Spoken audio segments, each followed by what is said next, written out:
Merhaba arkadaşlar. Karşımızda görmüş olduğunuz makine 1986 senesinden beri geliştirmekte olduğum özel tasarım tespih makinesi.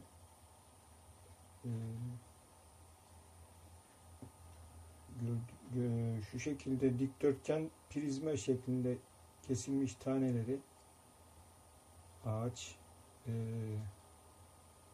boynuz kemik veya sert plastik olabilir. Malzemeleri ortasından çok küçük matkapla, ince matkaplarla 0.6 mm, 0.8 mm, 0.7 mm yaklaşık matkaplarla delindikten sonra daha yakından göstermek istiyorum.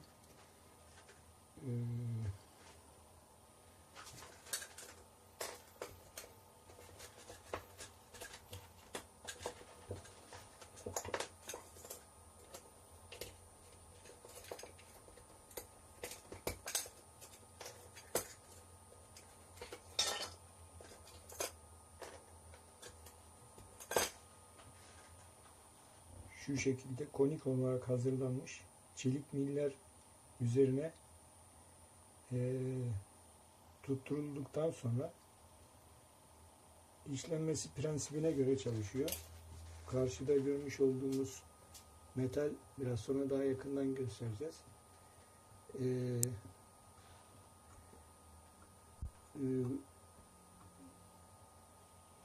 Örnek kılavuz üzerinde hareketli arabamız, 2 tane XY eksenli arabamız var.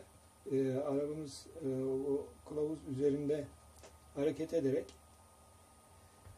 şu şekilde tespih tanemizi yapıyor ve mile yaklaştığı zaman, bıçak mile yaklaştığı zaman duruyor. Biz de temizleyerek tespih tanemizi bitirmiş oluyoruz. Şimdi bir tane çekelim olması. Motorumuzu çalıştırıyoruz.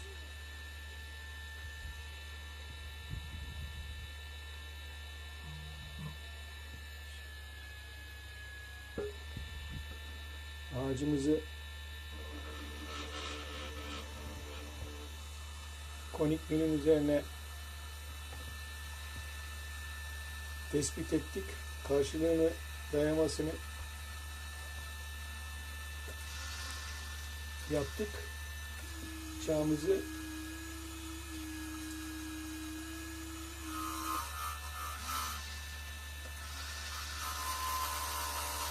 ayarladık ve başlama işlemini yaptırdık. Şimdi kendisi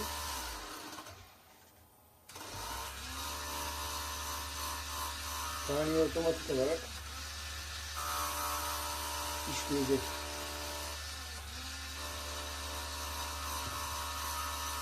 Yakınlaştırmak istiyorum.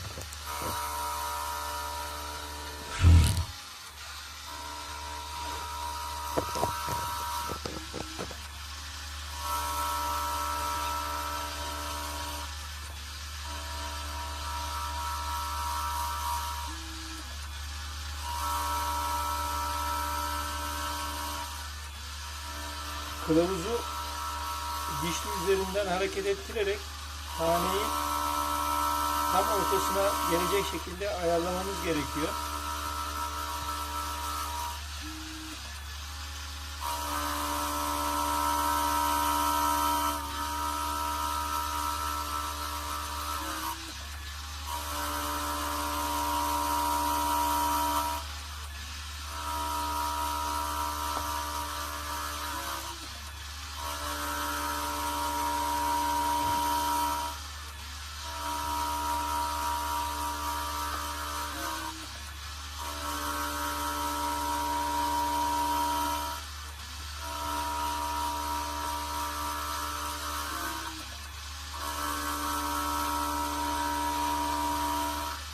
sağa sola hareket eden arabamız sürekli aynı hareketi tekrar ediyor. T2 tane tamamlanana kadar. Fakat bıçağın bağlı olduğu diğer araba, ileri geri hareket eden araba sağ tarafa geldiği zaman çok küçük ölçüde ileriye doğru hareket alıyor ve sola doğru giderken ileri doğru hareket almadan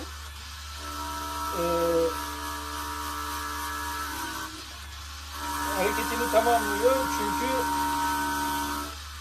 konik mil üzerinde boşaltma işlemi yapmaması için böyle davranması gerekiyor.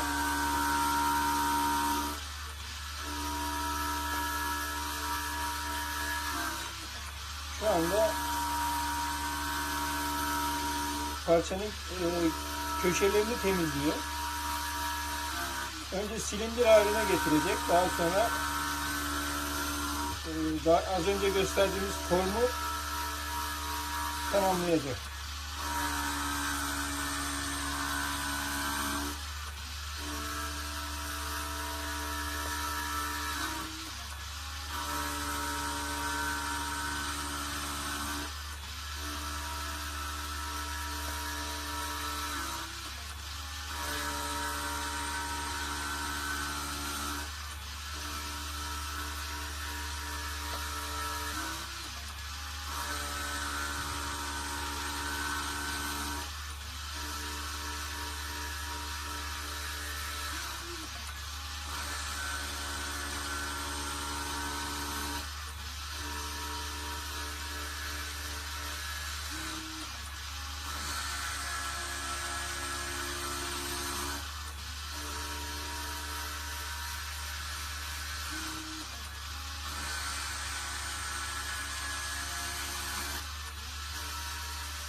Belli belirsiz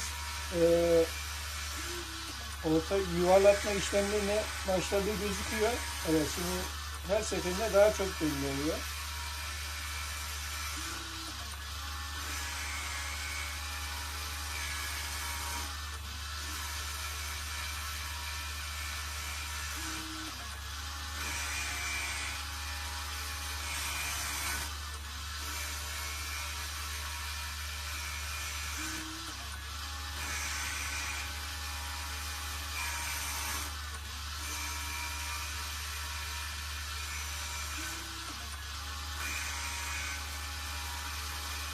Bu malzemenin sertliğine göre talaş miktarı ayarlanabiliyor. Ne kadar az talaş alırsa tabii tane o kadar uzun sürede yapılmış oluyor. Tabii ki tanenin çapına da bunda etkisi var. Kılavuzun şekli ve kesme bıçağının mile yakınlığı tanenin formunu belirleyici etkenler.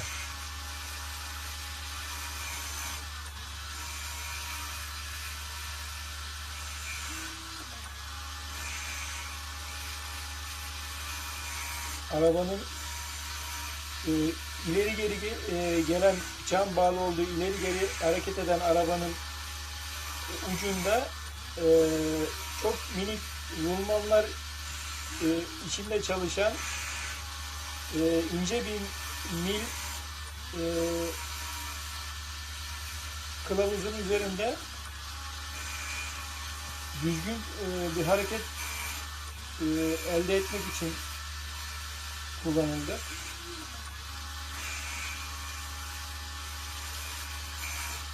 Arabayı iten bir yayımız var burada.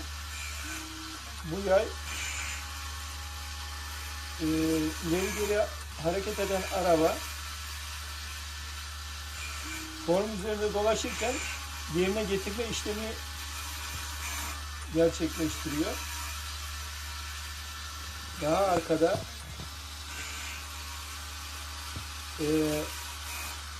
durdurma işlemini sağlayan bir stop mekanizmamız var. Optik sensörler tarafından algılanıyor bu stop mekanizmasının konumu ve bıçağın yine aşırı yaklaşmasını veya temasını engellemiş oluyor.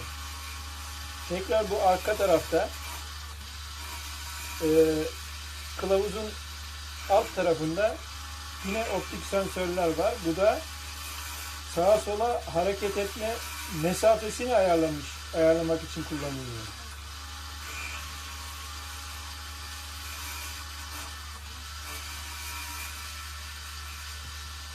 Ayrıca motorumuzun devrini de malzemeye göre ayarlamamız mümkün. Çok fazla devir gerekmiyor.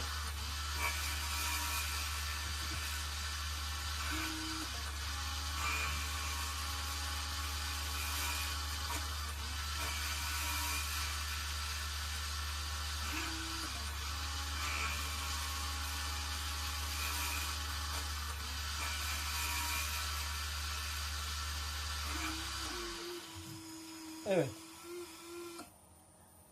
Mile aşırı derecede yaklaştığı için makine durdu ve bıçağı geri çekti.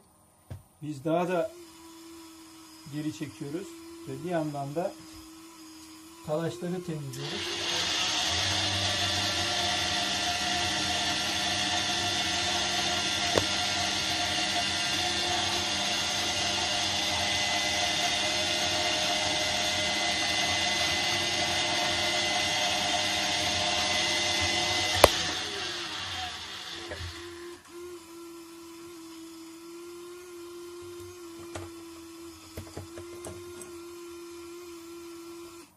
Daha sonra parçanın iki ucunda kalan kısımları düzelterek veya bunu başka bir manuel tezgahta da yapabiliriz.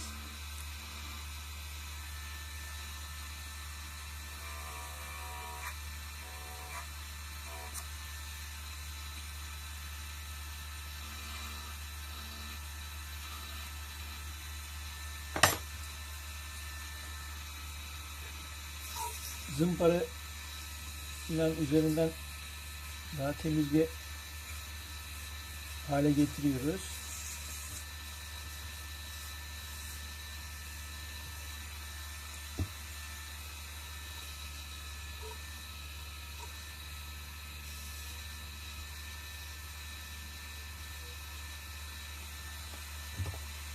Ve parlatma işlemini yaptıktan sonra